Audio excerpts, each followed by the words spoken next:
Hello. So I sped this up because when I was drawing this, it I was drawing for like 3 hours, I think. Um, it could have been more. I mean, I'm sure it was more because um, I had to restart the video. Apparently, I had too much storage space. I ran out of storage space. I mean, on the drawing. Um, while I was drawing, I mean, for the recording. So I had to stop it and delete some stuff and then start it up again. And when I looked at it, it was like, whoa, man, 3 hours just like flew by. So I'm speeding it up.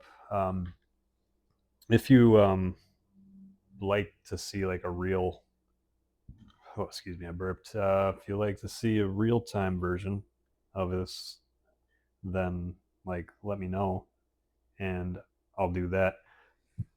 Um, I was going to do a live stream also, but my phone it doesn't get very good reception, and the Wi-Fi doesn't work very well. So I don't know. I don't want to deal with like that tin canny talk and like constant pixelation or whatever. Um, I'm sure I could probably figure out how to do it with my computer. I mean, I have a camera, but I don't know. Um, I think I'm just kind of lazy about that because while I'm doing the hour or two or a little bit of research or whatever to do that, I just think of like, man, I could be drawing this whole time. So anyway, yeah, I'm drawing Sokol. Uh, I drew a little person next to him to kind of just for my own uh, what do you call a reference to see how big he is. And then I seen the guy's head that I drew, so I wanted to make Sokol's head a little bit smaller to make him appear bigger as well. Um, and Sokol, he's a character from my comic Occult Descent. Volume 2 is what I'm working on right now. Volume 1 is already out. I'll leave a link in the description if you want to follow, be notified when I do launch the. It's on a Kickstarter crowdfund, and it'll be on Fund My Comic. Fund My Comic doesn't do pre-launch pages, so I'll just launch it whenever I launch the Kickstarter.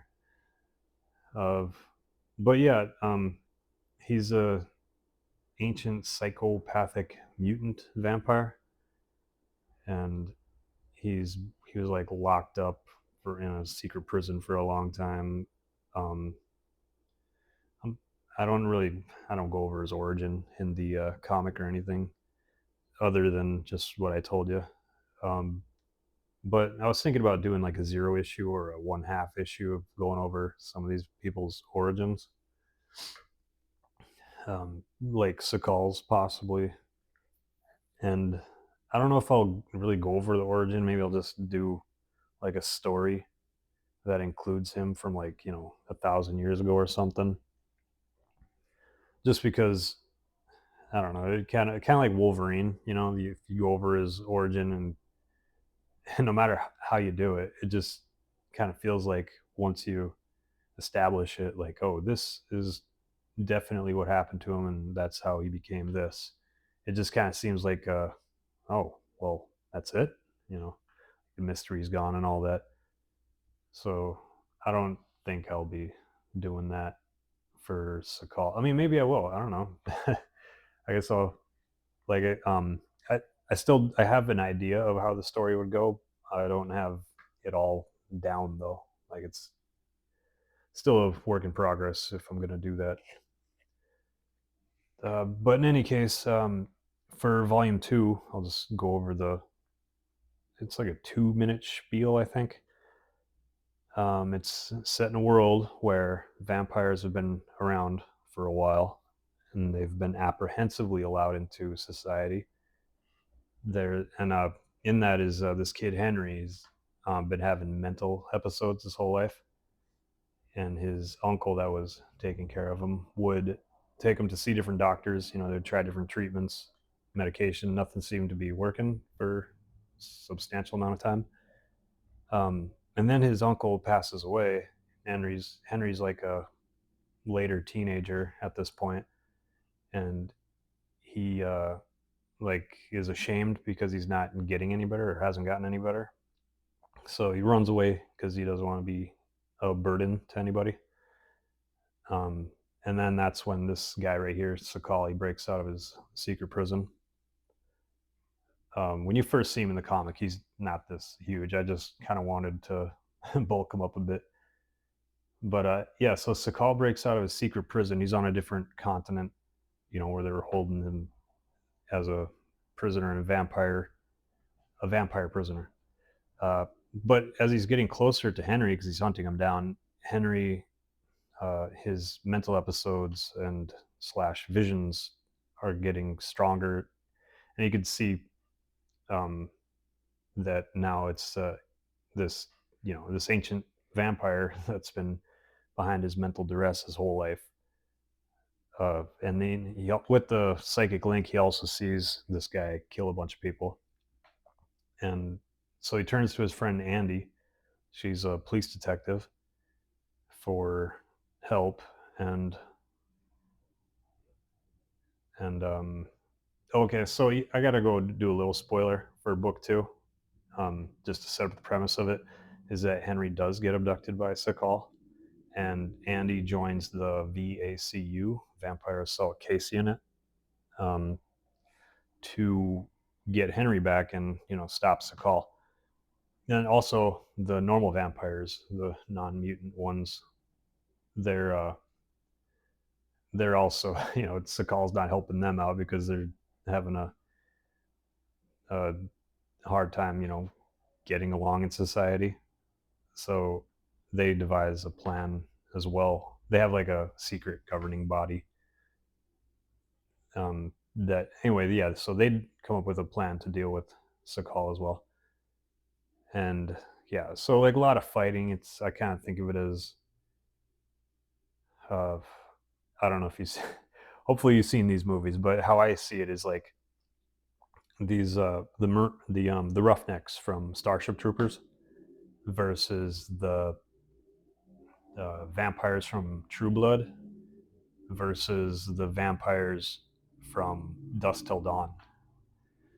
Like, yeah, it's going to be a pretty big meeting of all three of those groups, and then in the middle of that is Henry and his friend Andy, who are just trying to get out of there. Um, so it's going to be pretty exciting. I'm on page 40 right now, and it's going to be 64 pages. It's definitely going to be 64 pages. If anything, it'll be more, like 66, 68. I don't think I'll go much more than that, but I mean, it's possible if I kind of run out of room or I want to extend a couple of the fight scenes, and who knows. But right now it's 64 pages, and I was really struggling with this drawing here. I thought it would. I was just like, yeah, I'll just make a quick drawing. But then I was like, well, I mean, I got this big paper because I have my camera sideways, and when I sketch on my sketchbook, it kind of just covers the middle, and I got these two big parts of the screen, like not doing anything. So I was like, I'll draw on this 11 by 17 paper, and that kind of takes up most of the screen for this phone. And then from there, I was like, well, I can't just draw a face, so draw the full body. And when I see it on screen, when I draw, the pencil, it doesn't look as dark as when I draw in real life. So I decided I'll just darken it up with a ballpoint pen, and because I like sketching with ballpoint pen, and especially this one because the ink is so dark. I think I probably missed that part, but I was trying to show how it's darker than just regular Bic ballpoint pen. It's like the ink is a little bit, it's like more fluid and stuff too. So when I'm erasing, it's easy to kind of smear it as well. It's kind of like I would say similar to the India ink, the formula that Micron uses, Micron, their marker pens, because those sometimes you think they're dry after it's been sitting for like 20 minutes, and then you try to erase and you just make a big black smear across the page. That's what this reminded me of.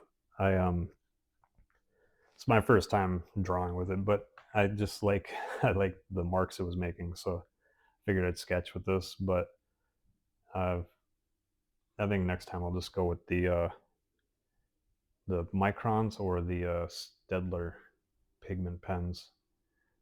I've been liking those. It seems like those Stedlers, they dry pretty quick, and when you go to erase, they don't smear. I don't know if that's like a mental thing that I think, but that's how it seemed anyway. So I bought some more Stetler pens just to kind of test my theory. So my next drawing, I'll do it with those pigment pens, the Stedler ones, and see how the erasing goes with that. Also, I noticed when after my phone cut out, I'm trying to come up with. Oh wait, I didn't speed this up. I'll speed up now. Hang on. Okay, there, sped it up. Um, I noticed that leg, because the eye level is supposed to be down by his foot, so his legs should go up, at least a little bit higher. I guess it kind of depends on like how, like if you're like, I don't know, 30, 40 feet away or something, and if you kind of like zoom in, then the leg would have probably been all right. But it was kind of bothering me. I figured I had to move it, like to make it go more forward and make it go a little higher to make it look like like more dynamic, and the more foreshortening you can do helps to make the your the piece, I would say, more dynamic and more visually appealing to look at. It kind of gives your brain a little bit more to process.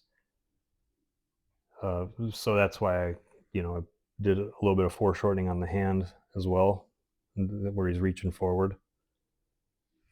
Um, for his other hand, I kind of made it look like he's just brushing his hair back, which I didn't quite see that till probably around the end of the video. But I also like I erase a lot in the pencil stage. Um, I know there's people that do even way less tighter pencils than what I do. Like it almost looks like scribbles that you can't even make out, but it makes total sense to them. Um, I guess, oh yeah, I'm not at that level. So I tighten up as much as I can without. I mean, but also I want to save time, so I don't like um, make it look like Michael Turner pencils or anything. I just tighten it up enough to where like I feel comfortable putting in permanent ink.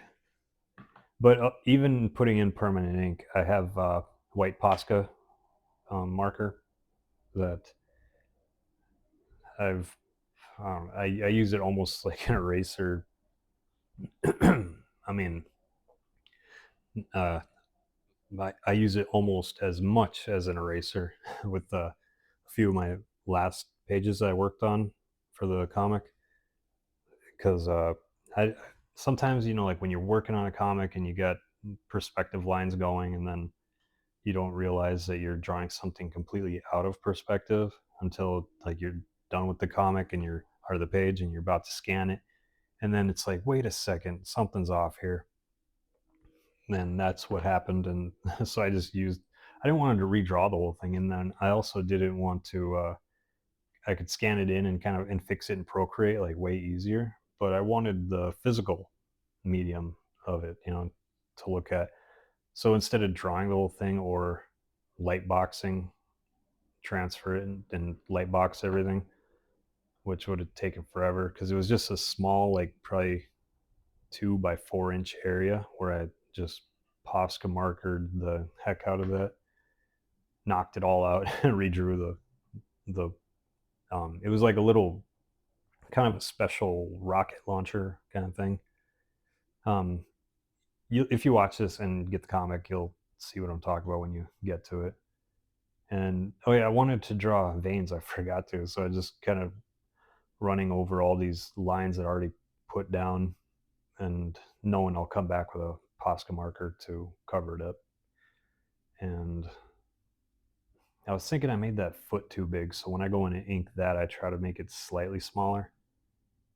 But I don't know, like most of the stuff that I'm drawing, and it's and this, like I said, this took about 3 hours. I work on my pages uh, for like 12 to 15 hours each. I would guess that they take. Um, and it's a lot of it's kind of like what I do on this one. Like I look at it, I I erase it because it doesn't look right, and then I redraw it, and rinse and repeat all that, and including like how I seen that the legs seemed a bit out of perspective.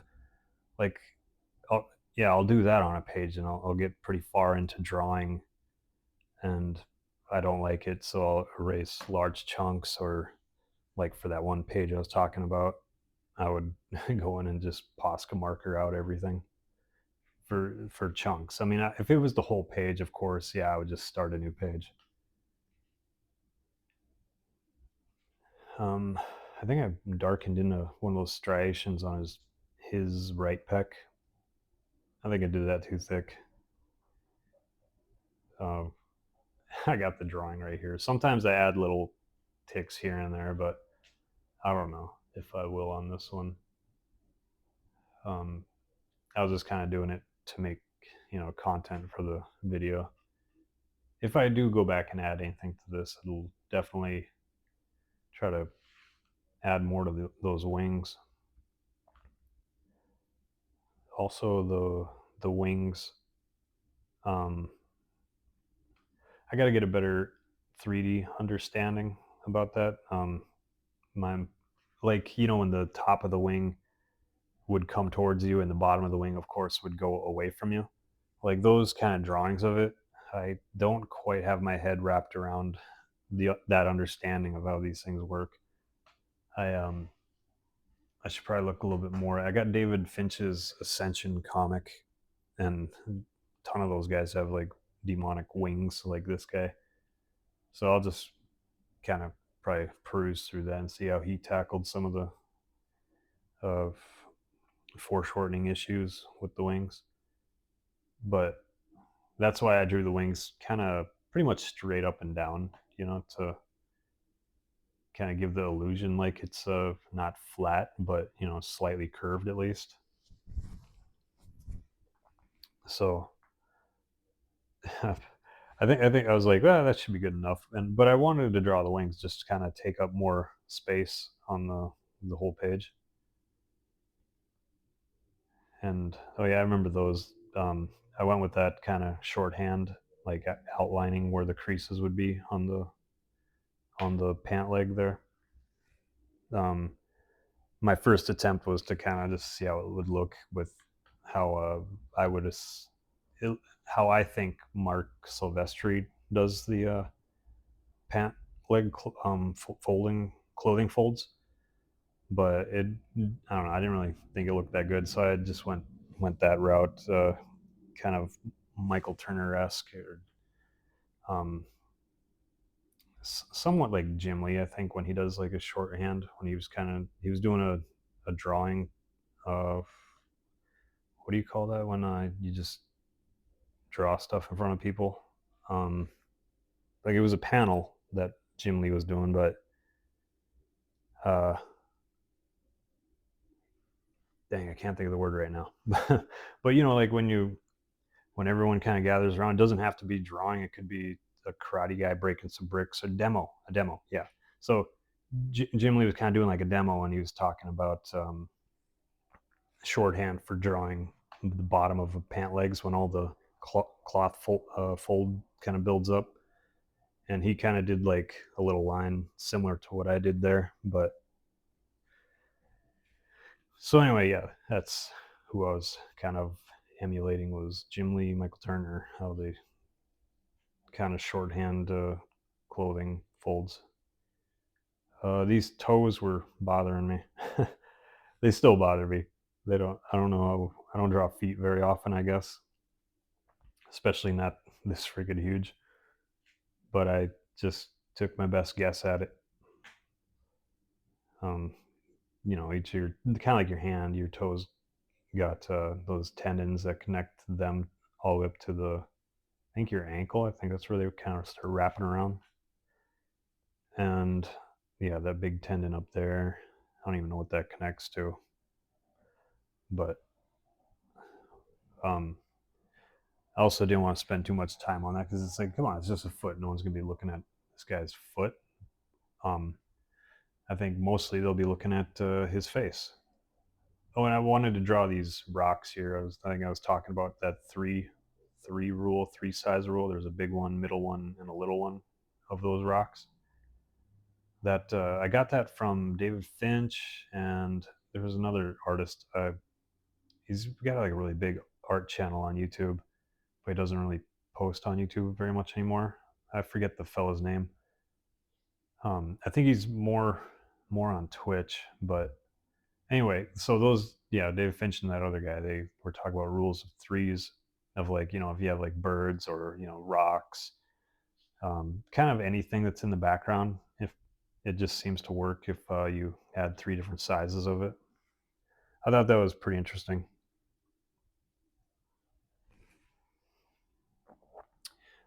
Here I'm going, uh, this is probably the most relaxing part of the drawing to me is the hair, just drawing hair strand separation lines, a lot of them. Um, and I'd get more detailed into his face. I probably maybe I should have done that at the beginning. I don't know, because uh, Adam Hughes, I was watching him draw something, and he said that when he um when he does like a finished piece and it's not just a sketch, he'll do the rough drawing and then he'll put it on a light box and uh, do all the details that are concrete that he's going to keep, and he'll draw all those in on the fresh page so there's no erasing or dented in lines along the paper from the pencil or anything, and it looks really nice. And he said he starts off with the head, the face in particular, when transferring to a new page on the light box, because if he messes that up he can just start over with the new page, and he didn't do too much work. And he does all of that because the face is, if you mess that up, then pretty much messed up the whole drawing, because everyone's eyes are just immediately attracted to someone's face. So yeah, that's why I probably should have just inked to completion on this guy's face. But I mean, I think I did it all right though, because I started with the face inking, and I did all the basic outlines for it: the eyes, the nose, the mouth, and a little bit of the expression. So I mean, I think that those are the main building blocks as long as you got those, and then kind of like I'm adding more blacks and hatching and cross hatching in here, because I guess I just couldn't help myself. At the time I was like, man, I want to hurry up and eat, so I got to get this going. So I'm trying to hurry, but yeah, once I add hatching and cross hatching, it's like, great, now I'm just gonna here I go. I'm gonna keep going with this. But yeah, so after I finish all of that, I kind of look at the face again, and I'm like, I think I add a little more. But I mean, overall, this was fun. It's um, what I would like to do, a lot more of if I'm not drawing my pages. But the pages take a while, so I got to just stay on those as much as I can. And I didn't realize how much writing is involved with this page too. I mean, not this page, but this comic. That that slowed me down quite a lot, especially 'cause I got an editor, Mark Polton, on this for this comic. My buddy Sean, um, uh, sorry, Sean, your last name is escaping me. Aren't, yeah. Um, he was one one of the few guys that like read my comic and gave me a review and feedback. And yeah, one of them was get a editor. So I got Mark Polton. He recommended, and he was gracious enough to because he said he was like full. He couldn't take anybody, but he edited my comic and gave us some pretty good feedback. And basically everything he suggested, I did. He came up with the name Noctis Conclave also for the vampire faction that um, the normal vampires anyway. They have like a governing body, and they're kind of secretive. They are secretive also, and yeah, they're called Noctis Conclave, and Mark Bolton came up with that, so that was pretty cool. Um, yeah, no, I'm just trying to figure out shadows, and I'm a little off camera. Sorry about that. Uh, oh yeah, so anyway, Mark was like, "Yeah, just send me the script," and then when he said that, I was like, "Fuck, I never wrote a script before." Um, so all right, I'll write the script, and it took me so long, and which is good though. I mean, because I had to go back and kind of refigure things out, like, uh, when like something happens, but then you're like, wait, that can't happen because this guy, he was taken out, I don't know, 30 pages ago, so you can't use him as an example. I'm just saying. So yeah, that really helped to get that stuff straightened out, but it slowed me down quite a bit. Um, it was yeah. So I'll just guess I'll use it as a learning experience, and um, I found it pretty valuable. So most likely the next comic that I come up with, I'll just go with the script first and dialoguing and all that. Because even though like look, I use the script when I'm coming up with new pages, I don't quite stick to the dialogue or the script. It's I kind of like I'd say like it's an 80-20 thing. I keep 80% of it and I adjust 20% still. So it's still a little bit loose, but it's way more sharp and put together than how I did the first volume. That's another thing I think um, you'll get a kick out of is how it reads and the story, and it's pretty fun. Let's see. I wanted to erase everything before I used this Posca marker, so that's why I was using the different eraser before this. And here I'm just pulling out the veins, highlighting them, and some clothing folds in the pants area.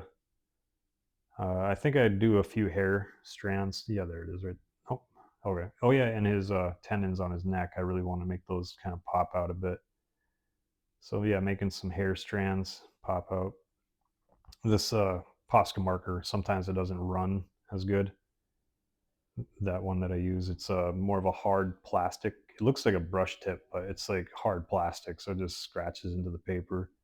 It's more there to for the acrylic to just kind of flow off of, as opposed to if you press harder, you would think more would come out, but it doesn't. So you got to shake it up a lot and kind of uh, you're supposed to hit the tip of that marker, make it go up and down like on a hard surface. So that's what I was doing on the side there. I got a paper to get the thing flowing more. Oh, and here's I add more detail on his face here. Man, I should get a close up on that real quick. Hang on. All right, so here's a little bit closer on the face. I guess also the video is about to be over. I'm happy with how the face turned out.